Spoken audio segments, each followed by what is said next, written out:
আসসালামু আলাইকুম। আশা করি আপনারা ভালো আছেন। আপনারা যারা প্রাইমারির প্রধান ও সহকারী শিক্ষক নিয়োগ পরীক্ষার জন্য প্রস্তুতি নিচ্ছেন অথবা যারা নিবন্ধন ও প্রস্তুতি নিচ্ছেন, আপনাদের জন্য আজকের এই ভিডিওতে আমি গণিতের বিভিন্ন টপিকস এবং বিজ্ঞান সম্পর্কে সাজেশন দিব। আপনারা খুব রিকোয়েস্ট করতেছিলেন আমার বাংলা বিষয়ে এবং সাধারণ জ্ঞান বিষয়েও সাজেশন দেওয়া আছে আমার চ্যানেলে। আপনারা যারা দেখেননি দেখে নেবেন। এবং আজকে আমি গণিতের বিষয়টা, যারা বেশিরভাগ গণিতে দুর্বল তাদের জন্য আমি পড়ার কৌশল বলে দিব যে কিভাবে আপনারা পড়লে এই অংশে আপনারা ভালো নম্বর ক্যারি করতে পারবেন। তো প্রথমেই আমরা নম্বর বন্টনটা দেখে নিই। নম্বর বন্টনটায় আমাদের স্পেসিফিকভাবে বলা নেই যে গণিতে কত থাকবে বা বিজ্ঞানে কত থাকবে। গণিত এবং বিজ্ঞান মিলিয়ে 20 নম্বর থাকবে। তো আমরা আশা করতে পারি যে গণিতে একটু বেশি থাকবে। আবার এরকমও হতে পারে যে গণিতে 10 বিজ্ঞানে 10, এটা কিন্তু শিওর বলা যাচ্ছে না, বাট মোস্ট প্রবাবলি এটাই হতে পারে যে গণিতে একটু বেশি থাকবে।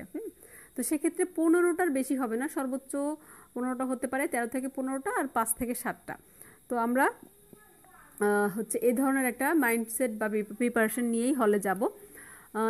অন্যান্য সাবজেক্টের মধ্যে এই জিনিসগুলো আমাদের বরাবরের মতোই পড়তে হবে, বাট পার্থক্যটা এই যে এইগুলো দিয়ে আগে আমরা শুরু করব না, আমরা শুরু করব মূল টপিক দিয়ে। পাটিগণিত, বীজগণিত এবং জ্যামিতি 3টা পার্ট থাকবে। 3টা পার্টের মধ্যে পাটিগণিতে এই 10টা টপিকস আপনারা অবশ্যই পড়াশোনা করে যাবেন, প্রিপারেশন নিয়ে যাবেন। আর বীজগণিতে মাত্র এই 2টা টপিকস। জ্যামিতিতে আমি 4টা টপিকস আপনাদেরকে রিকমেন্ড করব। তার মধ্যে এই যে স্টার দেওয়া যে 2টা টপিকস দেখতে পাচ্ছেন, এই 2টা টপিকস বেশি ইম্পর্ট্যান্ট। এখন কথা যে আমরা আসলে এইগুলা কিভাবে পড়ব।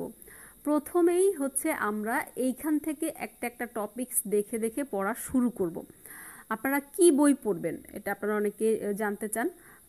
গণিত বই তো আসলে আপনি যে বই পড়েন না কেন, নিয়ম তো সব একই, তাই না? শতকরার নিয়ম এক এক বইতে হয়তো কিছু টেকনিক আলাদাভাবে দেখানো আছে বা প্রেজেন্টেশন করা ভিন্নভাবে আছে, বা এক একজন অঙ্ক এক এক নিয়মে করে। এখন আপনি কোন বইটি কাছে রাখবেন, ঠিক আছে? আপনি আপনার পছন্দ মতো যে বই ইচ্ছা সে বই রাখতে পারেন, বাট আমি রিকমেন্ড করি খাইরুলসের বেসিক ম্যাথ বইটি। এই বইটাতে অনেকগুলো টাইপ সংযুক্ত আছে এবং একটু গুছানো লাগছে আমার কাছে, যার কারণে আমি এই বইটা সাজেস্ট করি আপনাদেরকে। তো এখানে প্রথমে পড়ার স্টাইলটা কি, আসলে পড়ার স্টাইলটা হবে এরকম যে আপনারা প্রথমে একটা টপিক ধরে পড়া শুরু করলেন এবং এই টপিকের মধ্যে রিলেটেড যে বিভিন্ন সাব টপিক আছে, সেই সাব টপিকের সাথে প্রত্যেকটা টপিকের মধ্যে যে 3টা-4টা করে অঙ্ক করবেন।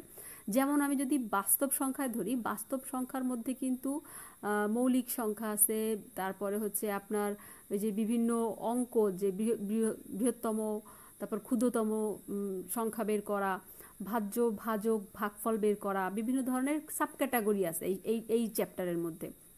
তো প্রত্যেকটা চ্যাপ্টার থেকে আপনি 3টা-4টা করে অঙ্ক করবেন, ঠিক আছে? মানে প্রত্যেকটা সাব টপিক থেকে। এবং এই মৌলিক সংখ্যাটা এখানে খুব বেশি গুরুত্বপূর্ণ। 1 থেকে 100 মৌলিক সংখ্যাগুলোর মধ্যে মুখস্থ করে ফেলবেন সব, এখান থেকে অনেক কোশ্চেন আসে। তো বাস্তব এইভাবে করে আপনি প্রত্যেকটা টপিক্সের মধ্যে সাব টপিক্স থেকে আপনি কয়েকটা করে অঙ্ক, 3টা-4টা, বেশি না। এবং এই 3টা-4টা কিসের অঙ্ক, এটা আপনি যখন দেখবেন, এই যে খাইরুসের বইতেই আছে, যখন ওই চ্যাপ্টারে গিয়ে দেখবেন যে প্রাথমিকে প্রিভিয়াস ইয়ারে একবার আসছে, অথবা বিগত একটা বিসিএসে আসছে, অথবা আপনার মাধ্যমিক বিদ্যালয়ে আসছে, বা আপনার এই পিএসসির কোনো পরীক্ষায় আসছে, নিবন্ধন আসছে, শিক্ষক নিবন্ধনে আসছে। তো এই ধরনের দেখে আপনি বেশি না 5টা অঙ্ক করবেন প্রত্যেকটা নিয়মের থেকে। 5টার বেশি করা লাগবে না, সব করে আপনি শেষ করতে পারবেন না। জাস্ট আপনি যেটা করবেন সেটা বুঝে করবেন, বুঝে করার চেষ্টা করবেন। এখন আপনাদের যদি প্রবলেম থাকে যে আপনারা বুঝেন না, সেইটার সমস্যা সমাধানের একমাত্র উপায় ক্লাস করা। আপনাকে ক্লাস করতেই হবে, ক্লাস করতেই হবে, ক্লাস করতে হবে। আপনি ম্যাথ ক্লাস করা ছাড়া এই লেভেলে এসে আপনি নিজে নিজে বুঝতে গেলে আপনার অনেক সময় লাগবে। আপনি ক্লাস করেন, অধ্যায় ভিত্তিক ক্লাস করেন, টপিক ভিত্তিক ক্লাস করেন, ক্লাস করতে করতে দেখতে দেখতে আপনি অঙ্কগুলো শিখবেন, এতটুকু আশা করা যায়। আচ্ছা, এরপরে আপনার দেখেন, আমি এইখানে ত্রিভুজ আরেকটা উদাহরণ দিই। যেমন ত্রিভুজ অধ্যায়টা, ত্রিভুজ থেকে হচ্ছে আপনি যখন ত্রিভুজ অধ্যায়টা করবেন, ত্রিভুজের মধ্যে কিন্তু সাধারণ ত্রিভুজ সংক্রান্ত কিছু সমস্যা আছে, তারপর হচ্ছে সমকোণী ত্রিভুজ আছে, সমবাহু ত্রিভুজ আছে, সমদ্বিবাহু ত্রিভুজ আছে, বিষমবাহু ত্রিভুজ আছে। তো বিভিন্ন প্রত্যেকটা টাইপের ত্রিভুজ থেকে আপনি হচ্ছে 3-4টা করে প্র্যাকটিস করলেন, 3-4টা করে প্র্যাকটিস করলেন, এইভাবে করে ত্রিভুজ চ্যাপ্টারটা এরকম একবার হচ্ছে প্রত্যেকটা টপিকস একবার আপনার শেষ করতে হবে। এইভাবে করে যখন আপনি প্রত্যেকটা টপিক্সের মধ্যে সাব টপিক্স সহ একবার করে শেষ করলেন, এরপরে হচ্ছে আপনি এই যে এর আগের যে ইয়াগুলো দেখিয়েছি, প্রিভিয়াস ইয়ার কোশ্চেনটা হচ্ছে এর আপনি এরপরে যে সলভ করা শুরু করবেন, বিগত বিসিএস প্রাইমারি এইখান থেকে যে সলভ করা শুরু করবেন, এক একদিন এক একটা কোশ্চেনের হচ্ছে ম্যাথ পার্টটা দেখবেন। এখানে আরেকটা কথা আছে, আপনি যখন বিসিএস এর ম্যাথ করবেন ওখানে কিন্তু মানসিক দক্ষতা আছে, মানসিক দক্ষতা আপনার করার দরকার নেই।